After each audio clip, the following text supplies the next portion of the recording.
Avis vascular center మన దేశంలోనే the best varicose vein hospital.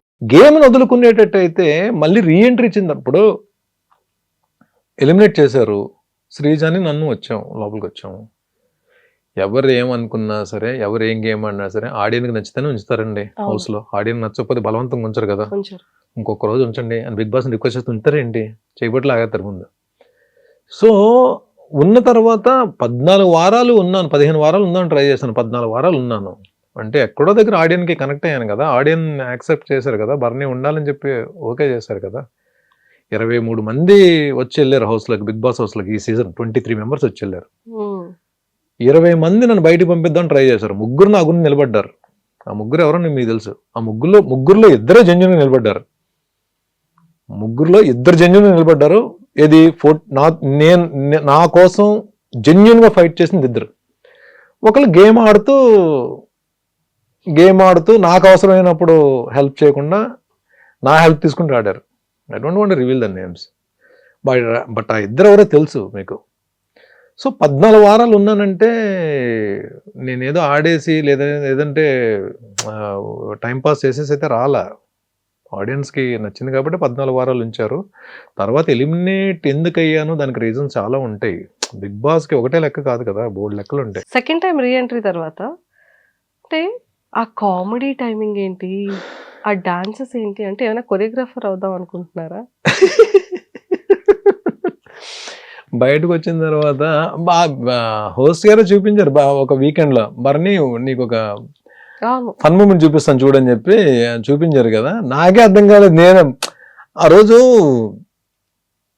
Ritu వచ్చినప్పుడు నేను చూశాను. రీతుకి ఏదో చెప్తే రీతు ఏదో వినట్లేదు, సంథింగ్ ఏదో దీని మీద ఏదో అన్నా, తను నా మూమెంట్ తను కూడా స్టార్ట్ చేసింది. ఈ లోపల ఇమాన్యుల్ వచ్చి జాయిన్ అయ్యాడు. కానీ ఇప్పుడు బయటకు వచ్చిందో తెలిసింది అది ఎంత వైరల్ అయిందో. అది ప్లాన్ చేసుకుంది కాదండి, ప్లాన్ కాదు, చాలా న్యాచురలే. కానీ ఎక్సలెంట్ మీమ్ కంటెంట్ ఇచ్చారు సార్. సెకండ్ రీఎంట్రీ తర్వాత కళ్యాణ్ లైఫ్ లో తనుజ వచ్చినప్పటి నుండి స్మైల్ అయిపోయిందా ఫేస్? డెఫినెట్ గా అదే జరిగిందండి. అక్కడ నేను ఇదేమి దాల్సిన అవసరం లేదు. తనుజ కళ్యాణ్ ఉన్నప్పుడే చెప్పాను, ఇలాగైపోయింది బాబు, నువ్వు ఒక పప్పెట్లాగా అయిపోయావు. తనుజ కూర్చోమంటే కూర్చునేవాడు, తనుజ నిలబడమంటే నిలబడేవాడు. ఇక్కడ కదా అక్కడ కూర్చోండి, అక్కడికి వెళ్ళి కూర్చునేవాడు. అలా అయిపోయావు ఏంట్రా బాబు అని చెప్పాను. నిజంగా అలా అయిపోయాడు. మీరు చూడండి కావాలంటే కళ్యాణ్. అంటే ఇట్స్ నాట్ గేమ్ గురించి మాట్లాడలే, ఒక రిలేషన్, ఒక అండర్స్టాండింగ్ లో ఉన్నప్పుడు 1,00,000 జరుగుతుంటాయి. It's happened. అది నేను హౌస్ లోనే అన్నాను. నేను ఇది మళ్ళీ మీరు అడిగారు కాబట్టి ఇంటర్వ్యూ రిపీట్ చేస్తున్నాను, కానీ హౌస్ లోనే వాళ్ళిద్దరు కూడా అన్నాను. ఆ పంచెస్ అన్ని కూడా ఎలా అయిపోయిందంటే అయ్యో ఏంటి అని, అంటే బయట మ్యూమర్స్ అందరూ కూడా ఈ కౌంటర్స్ అన్ని వేసుకున్నారు. అండ్ రీసెంట్ గా వచ్చే ముందు 2 days బిఫోర్ కూడా మీరు అండ్ హ్యూమర్ అనేది నేను ప్లాన్ చేయలేదండి. నాకు ఎక్కడో యాక్చువల్లీ మీ దగ్గర ఉంది, దాచుంచారు. అది ఏమైందంటే నేను చెప్తాను చూడండి. ఎక్కడో హౌస్లో సుమన్ తప్ప ఎవ్వరు అంటే there are so many reasons. మనం అవతలతో షేర్ చేసుకోలేకపోవడానికి, అవతల మనతో షేర్ చేసుకోలేకపోవడానికి. షేర్ చేసుకునే వ్యక్తి ఒక్కడే సుమన్. సపోర్ట్ చేసే వ్యక్తి, గేమ్లో సపోర్ట్ చేసే వ్యక్తి సుమన్ ఒక్కడే. ఎక్కడో మేమిద్దరం అయిపోయేటప్పటికి ఏమవుద్దంటే, ఇంకా మమ్మల్ని మేము నవ్వించుకుంటూ, మాకు మేము ఎనర్జీ ఇచ్చుకుంటూ ట్రావెల్ అవ్వాల్సిన, ప్రయాణం సాగించాల్సిన అవసరం ఏర్పడిపోయింది హౌస్లో. అంటే ఎవరేం మాట్లాడుకుంటున్నారో, ఎవరేం చేస్తున్నారో తెలియదు. గేమ్ వచ్చేటప్పటికి నన్ను సుమన్ని పక్కకు తీసేద్దాం అని చెప్పి ప్లాన్స్ జరిగేవి. ఎస్పెషల్ నన్ను ఎక్కువ పక్కకు తీసేయడానికి ప్లాన్స్ జరుగుతుండేవి. సో దీన్ని ఆలోచించుకుని డిప్రెస్ అయిపోయి, కుచించిపోయి, లేకపోతే వేరే మూడ్లోకి వెళ్ళిపోవడం ఎందుకు, మనం మాట్లాడుకుంటూ, మనం నవ్వుకుంటూ, మనకు ఎనర్జీ ఇచ్చుకుంటూ చేసే ప్రాసెస్లో జనరేట్ అయిన హ్యూమర్ అది. నాకు నేను నవ్వించుకుంటూ, సుమన్ ఒకటి తోడుండేవాడు, సుమన్ తోటి ఏదో మాట్లాడుకుంటూ చేస్తున్న దీంట్లో జనరేట్ అయిన హ్యూమర్, కామెడీ తప్ప ఇంకోటి అది బాగా ఎంజాయ్ చేశారండి. ఏది మన రాజులు రాణులు ఉన్నప్పుడు ఉన్న కింగ్డమ్ ఉన్నప్పుడు వచ్చిన ఎపిసోడ్స్, అప్పుడు అది నిజంగా ఆ సిచ్యువేషన్ పరంగా కామెడీ జనరేట్ అయింది. హోస్టర్ కూడా అప్పుడు హోస్టర్ ఆ వీకే అన్నారు, బర్నీ నీలో కామెడీ యాంగిల్ బయటకు వచ్చింది, సుమన్ ఇమాన్యుల్ అనుకున్నా, నువ్వు కూడా కామెడీ అద్భుతంగా చేసావు అని చెప్పి అన్నారు. అది ప్లాన్ చేసుకుని చేసింది కాదు, ఇట్స్ ఫ్లోలో వచ్చింది అంతా కూడా. సూపర్. అండ్ మళ్ళీ సుమన్ శెట్టి గారు అండ్ మీరు డాన్స్ చేస్తుంటే మీ సిస్టర్ సంజన గారు లయన్ అన్న సిస్టర్ ఆవిడ కూడా వచ్చి మీ ముగ్గురు కలిపి డాన్స్, అది కూడా చాలా బాగుంది. అవునవునవును. అసలు చాలా బాగుంది. అండ్ ఎక్స్పెషల్లీ మీది అండ్ సుమన్ గారిది ఆ బాండింగ్ కానీ, ఆ ఫ్రెండ్షిప్ కానీ అండ్ నెక్స్ట్ లెవెల్ సార్. నువ్వే నాకు సపోర్ట్, అది అంటే ఆ బాండింగ్ అక్కడ అందరిని ఏడిపించేశారు ఇద్దరు. అతను ఏడిచారు, మీరు ఏడ్చారు కదా. సుమన్ నార్మల్గా అంటే వామ్ పర్సన్ అండి. అంటే మనం అంటే అంటే ఇద్దరికి కూడా నేను హౌస్లో ఉన్న రోజులు ఒక్కసారి కూడా నామినేట్ చేయని వ్యక్తి సుమన్. లాస్ట్ వీక్లో నామినేట్ చేద్దాం అనుకుంటే కళ్యాణ్ మిస్ అయ్యాడు. అంటే కళ్యాణ్ కూడా నామినేట్ చేయలేదు ఒకసారి కూడా, నాకు పాయింట్స్ దొరకలేదు సార్ కళ్యాణ్ మీద. సుమన్ కూడా చేయలేదు. బట్ సుమన్ గురించి ఏంటంటే, సుమన్కి అంటే ఏ వ్యక్తితో అయినా సుమన్ క్లోజ్ అయిపోతాడు. అంటే అలాంటి క్యారెక్టర్ సుమన్ది. ప్లస్ నాకు ఒకరికొకరికి ఎందుకో తనకి నేను నచ్చాను. నేను హౌస్ నుంచి బయటకు వచ్చిన తర్వాత తనుజ దివ్యతో పాటు దివ్య ఎక్కువ ఏడ్చింది, తను కూడా చాలా బాధపడ్డాడు, తను కూడా ఏడ్చాడు. సుమన్ కూడా అన్న ఇలా కేర్ తీసుకునేవాడు నా గురించి అని చెప్పి. ఎక్కడో సంథింగ్ తెలియని ఒక బ్రదర్ సిబ్లింగ్ రిలేషన్ అనేది, ఒక ఇద్దరి మధ్య అన్నదమ్ములు ఉంటే ఎలా ఉంటుందో ఆ రిలేషన్ అయితే స్టార్ట్ అయింది. తనకి నాకు ఎక్కడ ఒక్క చిన్న మాట కూడా ఇది లేదు. కాకపోతే ఒక టాస్క్లో బాల్స్ క్యాచ్ చేసే టాస్క్లో నేను 2 బాల్స్ తనవి పట్టా. అన్నా నా బాల్ ఏంటన్నా నువ్వు పట్టేస్తున్నావు అని చెప్పాను. నాకు నిజంగా బాధ అనిపించింది. అరే నేను హెల్ప్ చేయాలి కదా సుమన్కి వెళ్ళి బాల్ నేను పట్టాను ఏంట్రా బాబు అని చెప్పాను. అది ఒక్క దగ్గర ఇద్దరు. తను కూడా ఏమంత సుమనన్న సారీ సుమనన్న, అది ప్లాన్ చేసింది కాదు, గబుక్కన బాల్ వెళ్తుంటే పడిపోద్దామని చెప్పి నేను పట్టేసినవి అని చెప్పాను. అది ఒక్కదే మొత్తం ఉన్న అన్ని రోజులు అంత తప్ప సుమన్కి నాకు అస్సలు ఏం లేదు. స్టిల్ బిగ్ బాస్ హౌస్ అయితే నాకు ఒక మంచి ఫ్రెండ్ని ఇచ్చింది, ఒక మంచి చెల్లిని ఇచ్చింది, తనుజని కూడా ఇచ్చింది. సూపర్. అండ్ తనుజ గారిది మీది కూడా బాండింగ్ కానీ ఆ రిలేషన్ కూడా చాలా క్యూట్ గా భలే అనిపించేది. తన కోసం ప్రోటీన్ ఇది ఇవ్వడం కానీ, తన కోసం మీరు టాస్క్లు ఇవ్వడం కానీ, ఇమ్యూనిటీ ఇవ్వడం కానీ, అండ్ ఆ సపోర్టింగ్ సిస్టమ్ కానీ, ఇమాన్యుయల్ ఏమైనా అంటే నాన్న చూడండి నాన్న ఎలా అంటున్నాడు అని తను అడగడం కానీ, ఇదంతా అంటే మీ టోటల్ ఓవరాల్ జర్నీలో అంటే అరే ఒక డాటర్ అండ్ ఫాదర్ రిలేషన్ ఇలా ఉంటే బాగుంటుంది కదా అన్న ఫీల్ అందరి డాటర్స్. ఇప్పుడు తను ఏమైందంటే, ఇప్పుడు ఒక స్టేజ్కి వచ్చిన తర్వాత, బిగ్ బాస్ హౌస్ లో ఒక స్టేజ్కి వచ్చిన తర్వాత తనుజాకి నాకు పడిపోతే ఇంక అప్పుడు ఫాదర్ డాటర్ కాదు కదండి, ఇద్దరు కంటెస్టెంట్స్ కదా. తను నా మీద గెలవడానికి ఆడాలి, నేను తన మీద గెలవడానికి ఆడాలి. ఆ స్టేజ్కి వచ్చేస్తున్న దీంట్లో కూడా నేను ఎక్కడ ఇంకా కనెక్ట్ అయిపోయి ఉండిపోయాను తన దగ్గర. అదే కదా నేను అందుకనే ఆ రోజు పాయింట్స్ ఇస్తున్నప్పుడు బర్స్ట్ అవడానికి రీజన్ ఏంటంటే, ముందు నేను అడిగినప్పుడు ప్లీజ్ నాకు సపోర్ట్ తక్కువ ఉంటుంది, నన్ను సుమన్ని ఎక్కువ టార్గెట్ చేస్తున్నారు, నువ్వు నా సైడ్ నిలబడితే నేను ఈ గేమ్లో ఉంటాను, ఎందుకంటే హైయెస్ట్ పాయింట్స్లో ఉన్నాను నేను, నువ్వు నిలబడితే నేను గేమ్ ఆడడానికి అవుతుంది. ఇప్పుడు నేను 2 గేమ్లు నన్ను తీసారంటే నేను కిందకి వెళ్ళిపోతాను నేను అని చెప్పంటే, లేదు నేను ఇమాన్యుయల్కి సపోర్ట్ చేస్తాను, ఇమాన్యుయల్ స్టాండ్ తీసుకున్నాడు అని చెప్పాను. అది తన గురించి ఏం కంప్లైంట్ చేయట్లా, అంటే నేను ఎందుకు బాధపడాల్సి వచ్చిందో. సో అలా అనేసేటప్పటికి కొద్దిగా బాధపడ్డా. కళ్యాణ్ దగ్గరికి వెళ్ళి, ఎందుకంటే కళ్యాణ్ తనే క్లోజ్గా ఉంటున్నారు, కళ్యాణ్ దగ్గరికి వెళ్ళి ఎక్స్ప్రెస్ చేశా. కళ్యాణ్ ఓకే తను అలా అనొచ్చు, పని ఎప్పుడు నేను గేమ్ గురించి అయితే నేను రిలేషన్ మెయింటైన్ చేయలేదు. నిజంగా జెన్యున్గానే తను నేను నాన్న అన్నందుకు డాటర్లా చూస్తాను. నాన్న అంటే వద్దు, నువ్వు నాన్నని పిలవద్దు అని చెప్పి పిలిచేంత క్యారెక్టర్ కాదు, వద్దు నన్ను అలా పిలవద్దని చెప్పే క్యారెక్టర్ కాదు నాది అని నేను బాధపడే చెప్పా. సరే నెక్స్ట్ నేను పాయింట్స్ ఇవ్వాలి ఎవరికొరికి, నేను ఎలిమినేట్ అయిపోతాను. అప్పుడు నాకు హెల్ప్ చేయని అమ్మాయికి నేను ఎందుకు చేయాలని క్వశ్చన్ అయితే వస్తుంది మైండ్లో.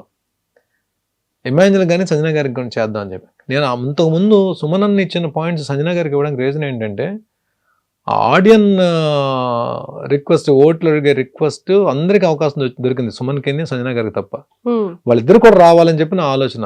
అందరూ బయటికి వెళ్ళారు వాళ్ళిద్దరు తప్ప. సుమన్ ఈ లోపల బయట వచ్చేసాడు, గేమ్ నుంచి బయటకు వచ్చాడు. అట్లీస్ట్ సంజన గారికి ఇద్దాం, ఎందుకంటే ఆవిడ లీస్ట్లో ఉంది, ఆవిడ అందుకోలేరు. ఆ పాయింట్స్ ఇవ్వడం వల్ల ఏంటంటే ఆవిడ కూడా తనుజతో పాటు బయటకు వెళ్ళే అవకాశం దొరికింది. కానీ వేరేస్ మళ్ళీ నేను గేమ్లోకి వచ్చిన తర్వాత సంజన గారికి ఇస్తే మళ్ళీ సంజన గారు ఒకవేళ టాప్ 5లోకి వెళ్తే నాకు ఇబ్బంది అవుతుందని చెప్పి అక్కడ ఆపేసి ఇమాన్యుయల్కి ఇద్దామా తనుజకి ఇద్దామని చెప్పి ఆలోచిస్తే, మైండ్ ఏమో ఇమాన్యుయల్కి ఇమ్మని చెప్తుంది, హార్ట్ ఏమో తనుజకి ఇమ్మని చెప్తుంది. ఆ స్ట్రగుల్లోనే వచ్చిన కన్నీళ్ళు అది. నేను అప్పుడు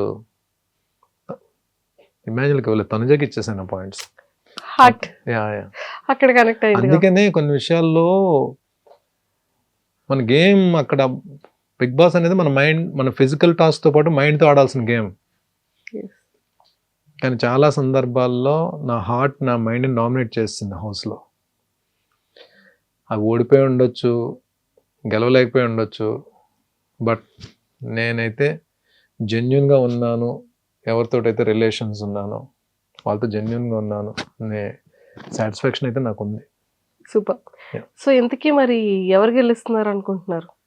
తనుజానా కళ్యాణా? ఇద్దరికి ఛాన్స్ ఉందండి. నేను మొన్న బజ్లో కూడా అదే చెప్పా, ఇద్దరికి ఛాన్స్ ఉంది. ఇద్దరికి ఫస్ట్ ప్లేస్ ఇచ్చాను నేను. తనుజాకి ఫస్ట్ ప్లేస్ ఇచ్చాను, కళ్యాణ్కి ఫస్ట్ ప్లేస్ ఇచ్చాను. ఎలిమినేట్ అయ్యి హోస్టార్గా పక్కన ఉన్నప్పుడు తనుజా నువ్వు కప్పు తీసుకురావాలని చెప్పి తనుజాకి నేను చెప్పాను. నేను తనుజా నువ్వు కప్పు తీసుకొస్తే నేను ప్రౌడ్గా ఫీల్ అవుతా అని చెప్పాను. కానీ ఇక్కడికి వచ్చిన తర్వాత బస్ దగ్గరకు వచ్చిన తర్వాత ఇద్దరికి ఫస్ట్ ప్లేస్ ఇచ్చాను. కానీ ఆయన యాంకర్ పర్టికులర్గా ఒకరి పేరు చెప్పాలని చెప్పి అనడానికి నేను చెప్పడానికి కారణం ఏంటంటే 360 degreesలో ఆలోచిస్తే ఇద్దరు ఫైటర్సే. తను ఫైట్ చేసింది ఫస్ట్ నుంచి, కళ్యాణ్ కూడా తను కామ్ అండ్ కంపోజ్డ్ ఆడుకుంటూ వచ్చాడు. లేకుండా వాళ్ళిద్దరిలో ఆ పొటెన్షియల్ లేకుండా ఎందుకు ఈ వీక్ వరకు వస్తారు? తను మంచి టాస్క్లు గెలిచింది, తిను కూడా టాస్క్లు ఆడి ఫినాలే టికెట్ తీసుకున్నాడు, దానికి ముందు క్యాప్టెన్ అయ్యాడు.